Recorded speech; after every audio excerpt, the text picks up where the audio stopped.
Okay, this was one of the 30 poems that I wrote in April. It was supposed to be a concrete poem, it's not. The silence of the owls. The owl flies gentle into that good night, in soft winged whisper of silent flight, only a slight shh as it passes. Enormous in its span of wing, this king of nocturnal air lifts, swoops, and glides to catch his prey, silent to the human ear 3 meters away. Perhaps the ragged fringe of feather determines whether flight makes sound to warn the mice of fast approaching hour. Scientists puzzle and fret, haven't solved it yet. Would like to build a quieter jet, attempt at length to explain how feathered fringe and velvet wing, a flexible avian construct, translates to fixed and solid wings, heavy metal, cumbersome things that do not flex, do not flap, don't change shape, cannot adapt, the way owls over time evolve. The men of science don't comprehend the problem may revolve around the microscopic elements of size and barb, odd vortex, plus adaptation, evolution, positive adjustment and flow over each flapping wing, the morphology of feather. And in the night, the barn owl goes on flying. Round face and moon-sized eyes bore forward, feathers gently manipulating air. There is no stitching of trousers from this gray sky. That sound could be rain, but it's hard to tell. The rustling in the leaves sounds like something alive, like the wind breathing before it comes. Remember, I pushed you up against the wall with my hips. I told you to kiss me. You refused, of course. You wore red shoes, and someone saw you dancing. They knew what I was trying so hard to deny. Sometimes the rain only lasts a moment, a guilt-framed moment. Sometimes the air holds the rest of the water and rubs it raw against my skin. Life magazine's famous recluses. To do reclusing properly, you need to first become famous and rich, because no one wants to write in magazines about the old woman at the end of Wollaston Street, where I grew up, who answered the door reeking of booze when I was collecting pledges for some school walk or run, and who invited me in to a parlor strewn with empty gin bottles, while she shuffled off to find her purse and, returning without it several minutes later, startled and asked, "Who are you?" The real thing. There's something almost funny about these dreams of industrial strength failure, the slapstick of making the same disastrous decisions over and over, of falling for this or that transparent ruse as if nothing were more natural, the over-the-top my culpability for consequences vast and terrible. In one dream, thousands of people will die if the map I choose is the wrong color. In another, I suddenly remember that I killed my ex-wife, but not where I buried her. You'd think my brain would have packed in these liminal hijinks years ago when I took the off-ramp from depression, but no. Once a week or so, it conjures another counterfeit catastrophe, and I wake slowly, weighed down by cascading worries. Still, nothing like what I've seen of the real thing. Like 30 years ago, outside a temple in South India, where I hurried past lepers in grime-blackened rags, most with seeping stumps instead of feet and hands. Some scuttling after me with, "Master, 1 rupee please, master." Or when I was 15 and a police car and ambulance pulsed their lurid lights 3 houses down from mine. My friend Danny in the basement with his father's shotgun in his mouth, my high school's 3rd suicide that year. There was no waking from those terrors. Now, when I'm relieved from my routine nightmares, I clamber from bed, take the dog for a walk, for a pee in the half dark, then drink coffee at the kitchen table to watch the small windows swell with light. So I'm going to read a poem I've never read to anyone before. It's called But a Mother Would. I chewed my nails as a child, swallowed the eggs that lay under. They sprouted in my upper intestines, tunneled through me. At night, my mother crouched ready with a flashlight. Who else but a mother would do this? Who else but an animal is crawling with other animals? I complained, and she washed blankets, and I complained, and worms died in my bowels. Who else but a mother would check your shit for pale corpses? Are you still itching, darling? Do you need me to check again? Do you need me to stay up? Do you need me? Do you need me? Rouge Valley Revisited. The log burning stove sits on linoleum squares, its black corrugated pipe elbowed to the outside. On the right, mounted deer flank either side of a portrait. My great-grandfather in starched, high-stand collar, puffed silk tie, his handlebar mustache twisted and groomed upward. All other photos remember him in checker red, rifle shoulder slung, and always the wide-brimmed fedora, which made the final journey with him to Alaska, where gold for the taking glittered in seaport sand. A coiled flypaper strip hangs above our beaten oak table.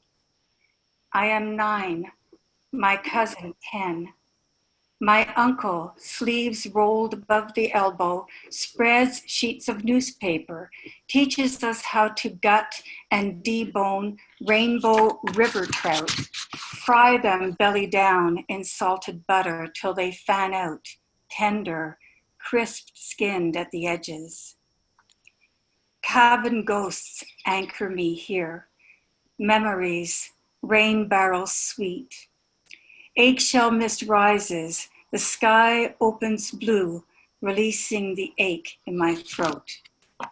This first one is from a collection called Is It Less Lonely Like This? Isolation Collaborations from Collusion Books. And it's a collaboration with the Sarnia poet Rhonda Melanson. Waiting. I know how many spaces to park a tsunami. Self-isolation, craved isolation from self, from regrets, standing on curb before freezing for selfie. Visions of horsemen quarter me, pain me back to life, with a tidal wave under glass, breaking in transit. The second one comes from another anthology, March 2020, a COVID-19 anthology from 845 Press. Food shortage. Corralled by crates till inside number reaches 50. Signal given, carts driven, on great race to gather up troves in bulk. New lineup, new panic. Did I purchase enough? Return tomorrow to replenished shelves.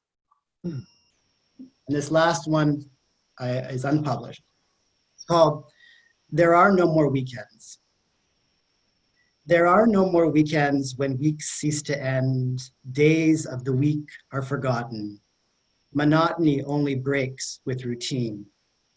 1. Virtual yoga.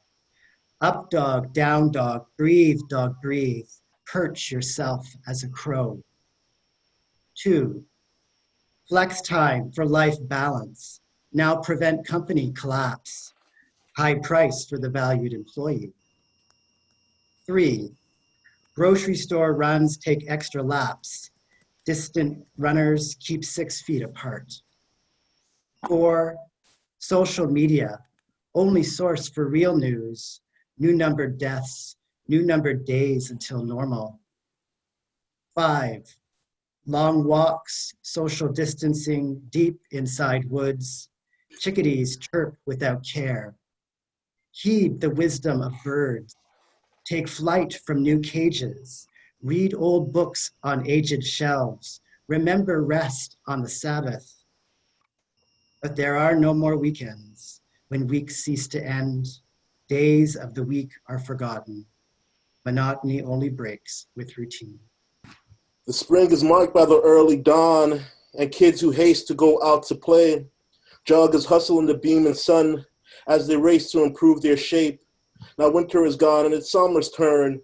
No sign of snow on Earth's surface face.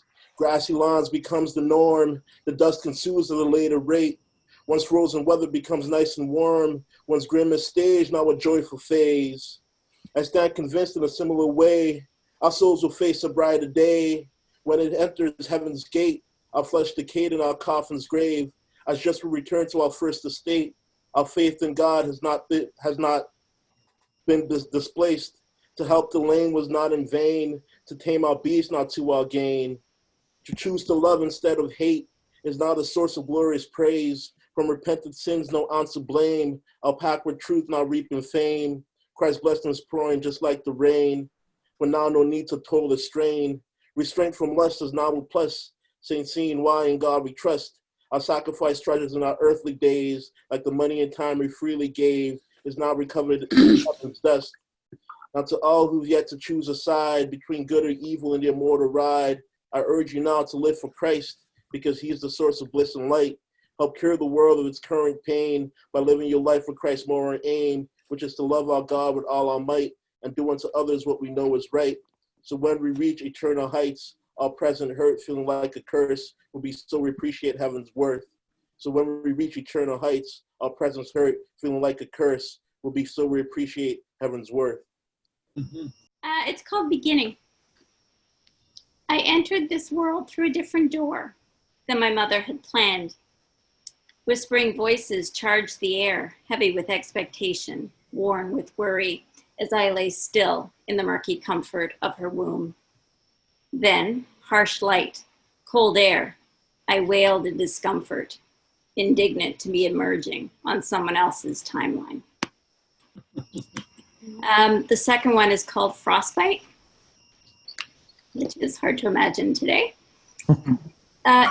It's as quiet as it is cold. Geese fly home in a lopsided V, a check mark. Yes, spring has come, despite the thick layer of ice cloaking the bus shelter. It's as quiet as it is cold, even with the cars in the parking lot.